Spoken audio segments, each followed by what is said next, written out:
मी शांतीलाल सुरतवाला, पुणे। आज पुराव्यासकट बोलतो आहे तुमच्याबरोबर, नाही फेकाफेकी अजिबात नाही। आता गव्हर्नमेंट ऑफ इंडियाने आपल्याला जुन्या गाड्यांना नंबर प्लेट बदलायला सांगितले आणि सरकारने त्याचे दर जाहीर केले। टू व्हीलर स्कूटर गोव्याला 155 रुपयाला नंबर प्लेट मिळणार, महाराष्ट्रात 450 रुपयाला नंबर प्लेट मिळणार।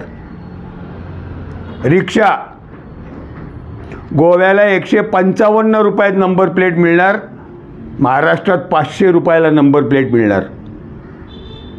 चारचाकी वाहन कार गोव्याला 203 रुपयाला नंबर प्लेट मिळणार, महाराष्ट्रात 745 रुपयाला नंबर प्लेट मिळणार।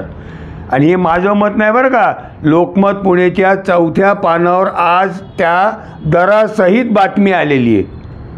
आता मला एक सांगा, गोव्याला मुख्यमंत्री भारतीय जनता पक्षाचे, महाराष्ट्रात मुख्यमंत्री भारतीय जनता पक्षाचे।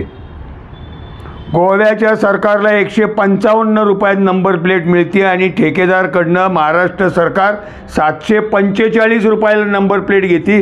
वरच्या पैशाचं काय, कोण खाणार हे पैसे? गोव्याला नंबर प्लेट जो बनवून देतोय त्याला टेंडर द्या ना।